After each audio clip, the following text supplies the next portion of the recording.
If you have a drain mechanism like this in your sink, it's going to clog very frequently as hair builds up on these 3 spots. You can remove this from your drain by unscrewing it, or in some cases you just pull up. Then to prevent hair clogs in the future, you're going to take our sink funnel and just drop it in the drain. You're done with installation. This is going to allow the drain to drain at full speed. If you drop an earring, it's going to catch it. But this is going to prevent hair clogs because the hair only has a single path to take, whereas in this case, your hair could go down any one of those 3 holes, and sometimes it would get stuck when it goes down 2 holes. So now the hair has 1 hole to take. It'll go through and down the drain.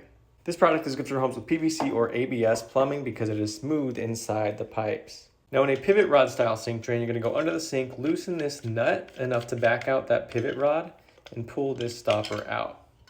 Tighten this guy back up, otherwise you're going to have water draining out this hole. And then you're going to look from the top side.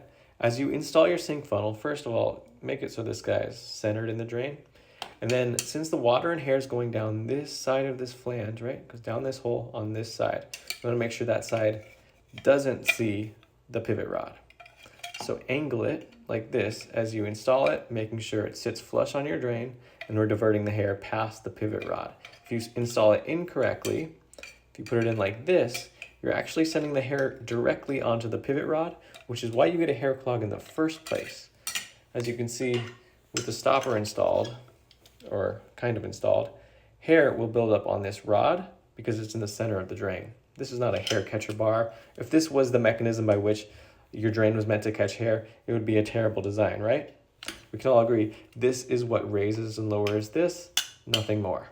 So your drain incidentally catches hair right here. That's what leads to your hair clog in this style sink drain. We're preventing that by diverting the hair past that pivot rod. Just make sure you're actually sending the hair past the rod and not directly onto the rod like that.